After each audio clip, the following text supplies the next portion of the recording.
So I wasn't planning this video. It actually came to me in a dream last night. So woke up this morning, I don't know, about 4:30 a.m. As, as I get older, I wake up really early. I usually try and fall back asleep, but sometimes I just end up laying around and get up at 5 or 5:30, which I'm sort of starting to get used to and sort of liking. I've never been an early riser, but it's nice. I can do things. I listen to music. Uh, Sometimes I read like a book. I've talked about meditation. I do that. So it's not uncommon for me to sort of pop up earlier, and this has just happened in the last few years. So I don't know why I felt the need to share that, but it leads into the dream that I had last night. So I woke up this morning around 4:30, as I mentioned, um, and I had just come out of a very clear and um, sort of enriching dream. I felt really good about it. So I dreamt that Lane and I, Lane, who, just in case you're a new uh, visitor, is my brother who passed away 3 years ago. Um, the dream was he and I at a Sunvolt show. Um, all I remember from the dream is we were at the bar and there were very few people in the room. And I think it was sort of connected to, which I've shared before, when Lane and I saw the Vigilantes of Love in Cincinnati, and we were the only people there, and it was one of the best, or it's just such a fun time. I remember how much Lane appreciated the band sort of giving their all despite uh, the basically empty room. We talked to Bill Maloney and other folks in the band afterwards. And maybe my memory is embellishing a little bit. Maybe there were more than just the two of us, but that's what I recall. And it felt like that room that was in my dream last night, but we were at a Sunvolt show. And all I remember, or the pieces that I remember, is I went up to the bar and ordered a Jameson and ginger ale, which is a favorite of mine. And Lane had ordered a beer, and then like he looked at the bartender, he said, "You know what? Screw that. I'll just take what he's having. We'll get the same thing." So, and then we like walked towards the stage, and there was like this weird like pathway that was like just for us, and put us right in front of Sunvolt. And I just remember us sort of beaming at the moment. And I woke up and it wasn't, there was no, I wasn't sad, or I was really like reflective, and it felt good. Uh, I don't know. I don't know the meaning of it. And this comes on the heels of, I just watched, if you can find it on YouTube, uh, Ethan Hawke talking about his thoughts on what happens to us when we pass away, and he mentioned something. I'm not going to do it justice, but something about there's something bigger going on, and uh, I would say I'm not a religious person, but I'm a pretty spiritual person. Meditation has helped me on that front. A lot of reading has helped me on that front, and loss. Uh, I lost my stepfather and brother within a year, and that changed me. Changed me a lot, uh, in ways that maybe I'll share one day, or I probably share regularly here. It sort of slowed me down, made me appreciate each day a little bit more, or a lot more.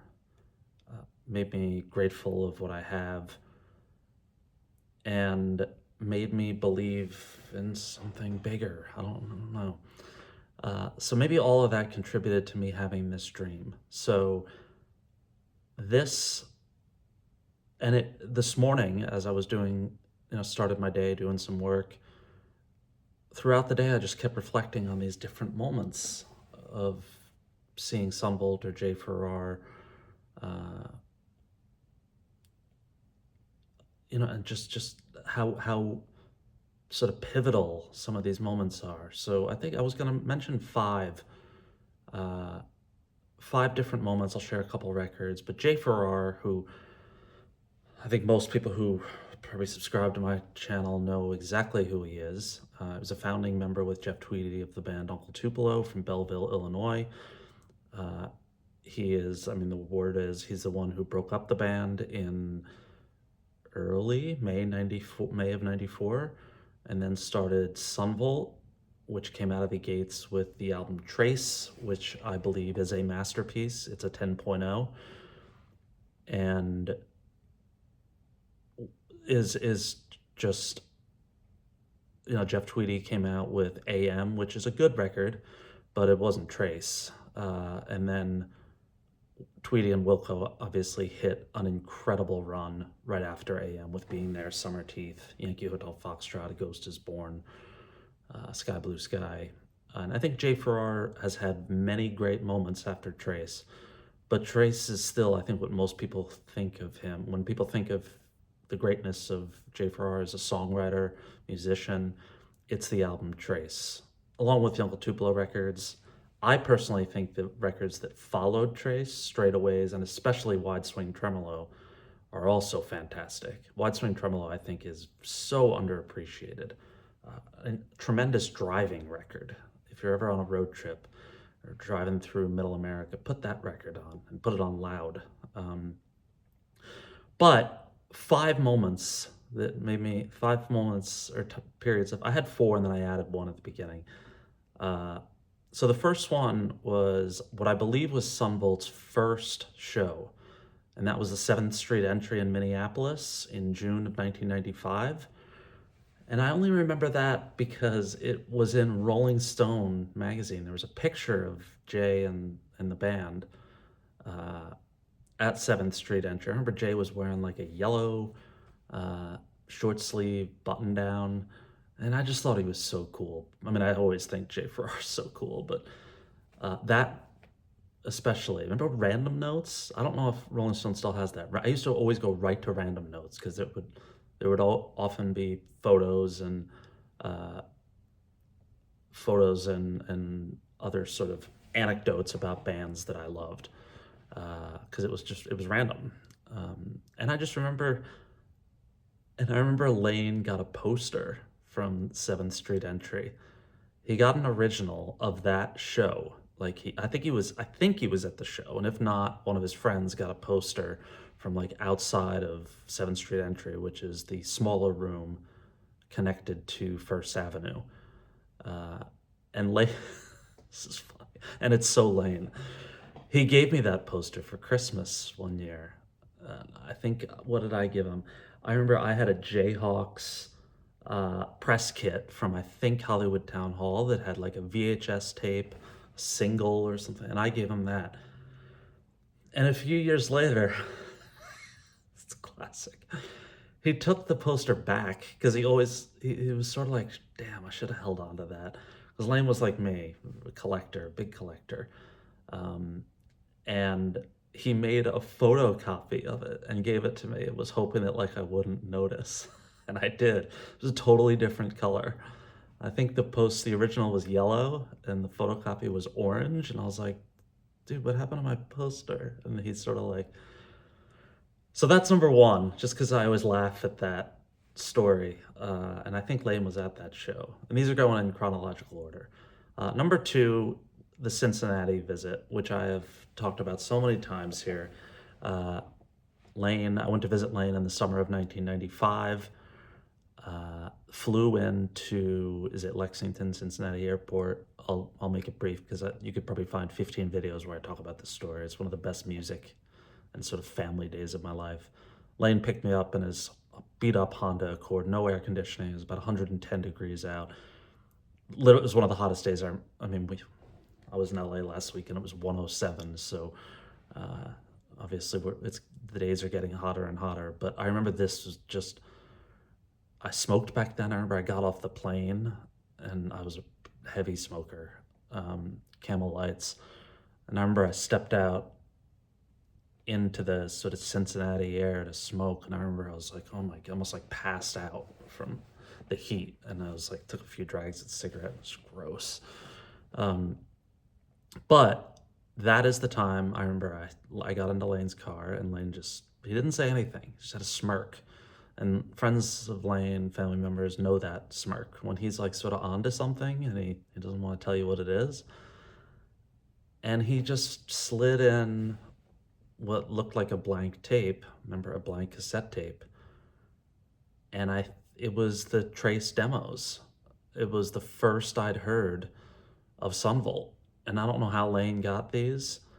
Back then we traded tapes a lot. We were on a bunch of listservs with people who follow the music we were into. And I remember I got a chill up and down my spine just remembering this moment. He was just driving and we were going to his apartment. He had the coolest apartment in Cincinnati. And I remember he said, let's stop and get some beer. I think we drank Grain Belt back then. Sounds something like that. It might have been Yingling. Everyone who knows Lane knows he loved Yingling. But the songs were Too Early. The song Too Early. Maybe Live Free. I think Windfall and I think Tear Stained Eye. And they were just incredible. And, that was like a whole year and a half of us listening to Sunvolt. Just a day I'll never, ever forget. We got back to his place, we started cracking beers, and we just kept playing that tape over and over and over again. The 4 or 5 song demos from what would be Sunvolt's debut Trace. I remember we went to the bar, The Comet, which I've referenced here in Cincinnati, where everybody knew Lane. It was such a cool place. Just one of the better days of my life, truly. So I said I would, here, this is Trace. And you can see the plastic back here. This is from when I bought it at Newberry Comics in Boston in the summer of '95. It was $10, and I still have it. And I left it in the plastic for a solid, until about 5 years ago. And one night, it was in my apartment, no, it was more than that, it was about 10 years ago. And I was going through records looking for something to listen to. This came up, and I was like, you know what? I'm gonna open it today. What's the point in keeping it? Don't you buy records to listen to them? So that was a huge one, a big day. And this is the Uncle Tupelo record, March 16th, 20th, 1992. Had this, just wanted to show that. So it's an Uncle Tupelo record, one of their 4. People don't talk about nearly as much as some of their other records, but produced by Peter Buck from REM. Just tremendous record. Story 3 out of 5. I was at this show, The Bottom Line, in New York City, February 12th, 1996. I was in college in Boston. It was my senior year. And I drove down with my buddy Brian, somebody who I was just talking to an hour ago. And we went to this show. I remember it was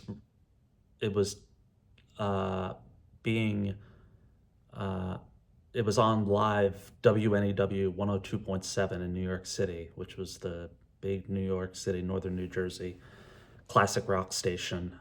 And that was a big deal that Sunvolt was on that, that they were broadcasting, I finally got the word, that show live. I remember it was funny, the weather. It was one of the coldest days I ever remember.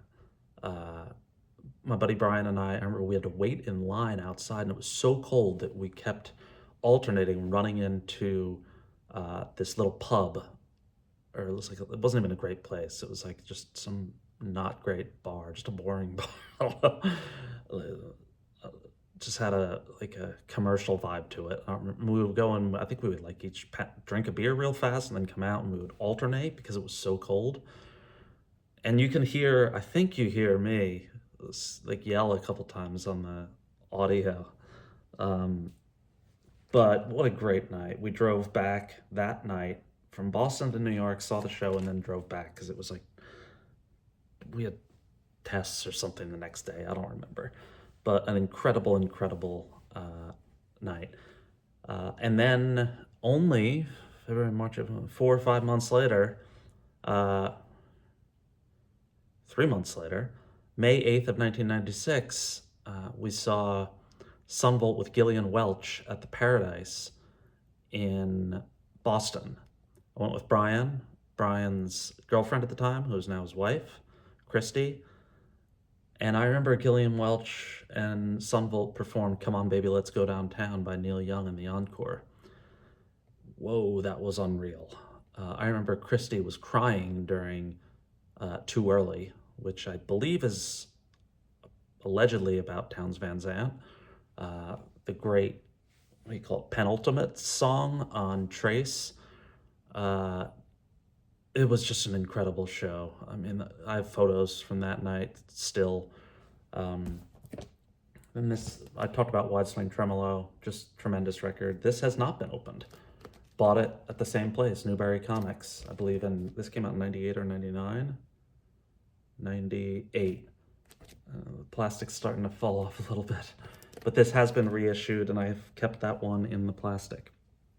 Great night with my buddy Brian, who I hope to see soon. And then finally, 2009. I was, for the first time, well, in a while, excuse me, dry throat. I was out of work and I was going to Big Sur. And a friend of mine joined me and we were playing this record, which is the Jay Farrar and Ben Gibbard record, One Fast Move or I'm Gone, music from Kerouac's Big Sur. An incredible record. I was doing a little research on this before the call. Pitchfork gave it a 4.9. No way. That record is a 9.5.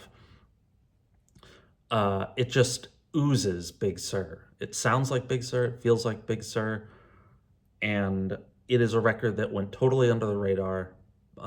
Ben Gibbard's in Death Cab for Cutie and a couple other bands. I don't really know Death Cab for Cutie well. But if you look up Ben Gibbard and Jay Farrar videos on YouTube, just incredible stuff. So those are 5 Jay Farrar related records, projects. And I don't think Jay Farrar gets his due.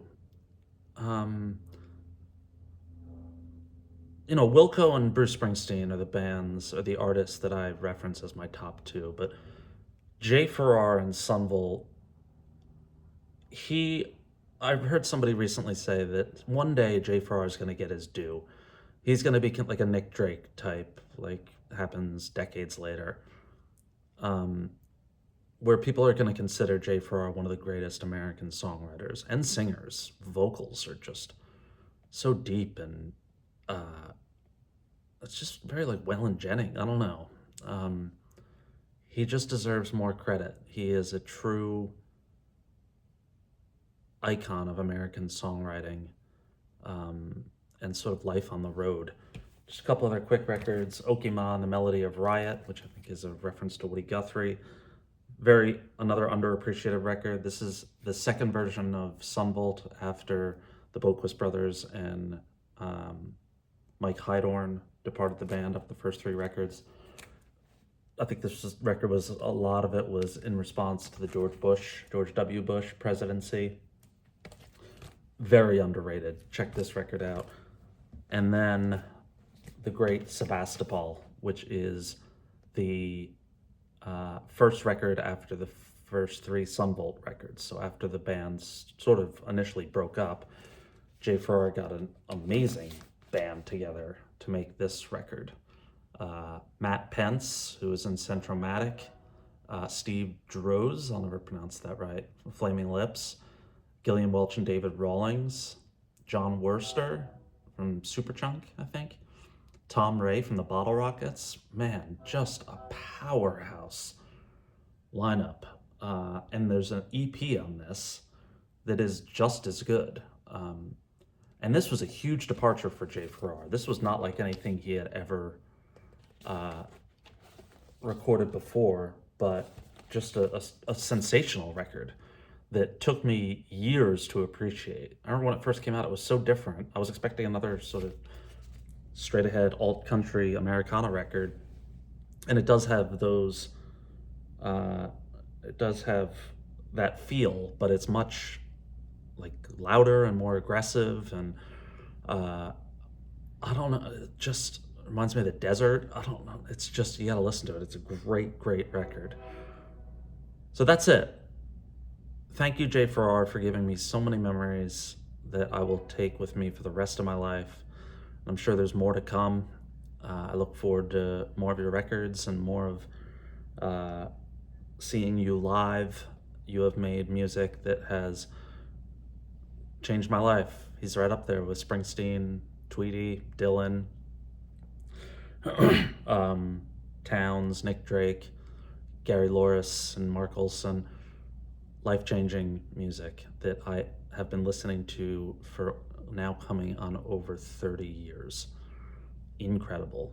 Jay Farrar, you are an American treasure. Take care, everyone.